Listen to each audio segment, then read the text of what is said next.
है क्या? पीछे के लोग ऐसा लगता है कि जैसे नींद आ रही हो। आ रही है क्या? नहीं आ रही? हाथ खड़ा करिए। इधर से दाहिनी तरफ से। बच्चे आप सब लोग भूखे हो? नहीं सुनना है कि नहीं सुनना? कितने लोगों को सुनना है? हाथ खड़ा करिए। पक्का? थके नहीं हो? वैसे जो लोग थक चुके हो यहाँ से जा चुके, और जो सीखता नहीं वो कोई मुकाम जीतता नहीं, वो जा चुके। कुछ भी कहने से पहले पूरी दुनिया को मानवता और करुणा का संदेश देने वाले तथागत गौतम बुद्ध जी, सामाजिक क्रांति की अगुआ महात्मा ज्योतिराव फूले जी, खंड खंड में खंडित भारत को अखंड भारत जी, इस देश में हम सबको बराबरी का दर्जा देने वाले और भारत को संविधान देने वाले परम पूज्य बाबा साहब, और इस देश की पहली शिक्षिका या देवी शिक्षिका माता सावित्रीबाई फूले के चरणों में नमन करता हूं, वंदन करता हूं। कुछ भी कहने से पहले यहाँ पर जो हमारे आयोजक साथी हैं, जो धर्मेंद्र पटेल के साथीगण हैं, मैं उनका बहुत बहुत आभार प्रकट करता हूं कि उन्होंने वो समाज जो अभी तक मुझे भात भंडारे में आयोजित करने का काम करता था, वह समाज जो नाच नौटंकी की सूचनाएं देने का काम करता था, आज शिक्षा की जागरूकता के कार्यक्रम में और आमंत्रित करने का काम किया है। तो निश्चित रूप से मैं आभारी हूं आपकी पूरी टीम का, आपके समर्पण का। और यहाँ पर मौजूद हमारे साथ जो चल करके आप सब लोगों का सम्मान बढ़ाने के लिए आए, प्रोफेसर रतन कुमारी जी को आपने सुना।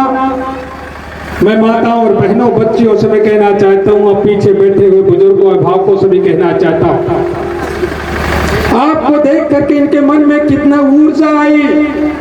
लगभग 65 वर्ष की उम्र में घंटे भर बोली, और मुझे लगता है कि अगर मंच की मर्यादा ना होती तो कई घंटे आप लोगों के बीच में बोलती, और केवल इसलिए बोलती कि आपके जीवन में कुछ बदलाव आ जाए, आपके जीवन में कुछ बदलाव आ जाए। बाकी तो बहुत सारे लोग पूरे दिन प्रवचन करते रहते हैं, उनकी बातों को सुनने से आपके जीवन में कोई बदलाव नहीं आने वाला।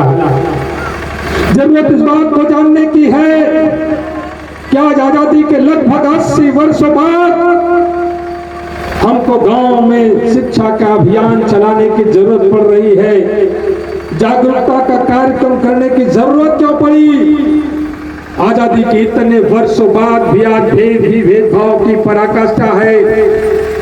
आप एक निम्नतम स्तर से लेकर के उच्चतम स्तर तक देख ले, आपको लगेगा कि आजादी के इतने वर्षों बाद भी इस देश की लगभग जो 85% आबादी है वह वंचित होकर के रह गई है, उसको अवसर नहीं मिला है। मैं इसके कारणों पर भी प्रकाश डालना चाहूंगा। बड़े पैमाने पर लोग जब आपका भी कार्यक्रम सुनेंगे तो उस पर कोई न कोई सकारात्मक और नकारात्मक दोनों ही प्रतिक्रियाएं देने का काम करेंगे। और जब हम लोग सामाजिक न्याय की बात करते हैं, सामाजिक जागरूकता की बात करते हैं, आरक्षण और संविधान की बात करते हैं, तो बड़े पैमाने पर लोग सवाल करते हैं कि कब तक आपको आरक्षण चाहिए, कब तक चाहिए आपको आरक्षण। ये सवाल अभी भी बनता है। मैं पूछना चाहता हूं कि यह देश जो सदियों सदियों तक गुलाम रहा, उस गुलामी के पीछे कारण क्या रहा है? यह देश, इस देश का जो बहुसंख्यक समाज है, सदियों से उपेक्षित और वंचित क्यों रहा है? यह देश सदियों सदियों तक शिक्षा और संपत्ति के अधिकार से वंचित क्यों रहा है? इसका जवाब किसी के पास नहीं होता है, इस पर कोई चर्चा करने को तैयार नहीं होता। जब हम अपने इतिहास पर नजर डालते हैं तो हमें लगता है कि जब दुनिया के दूसरे देशों के लोगों ने देखा कि भारत भूमि एक ऐसी भूमि है जो सोने की चिड़िया के रूप में जानी जाती है, धन दौलत की प्राकृतिक संपदा की अपार भंडार भारत की भूमि पर है, लेकिन भारत की भूमि में जो सामाजिक विषमता है, जो सामाजिक भेदभाव है, निश्चित रूप से उसका फायदा उठाने के लिए वो विदेशी आक्रांता भारत भूमि को बारंबार रौंदने का काम किया। और जिसका परिणाम रहा है कि भारत भूमि सदियों सदियों तक गुलाम हुई। यहाँ का मान मर्दन हुआ, यहाँ की संपत्तियां इस देश से लोगों ने ले जा करके अपने देश को तैयार करने का काम किया।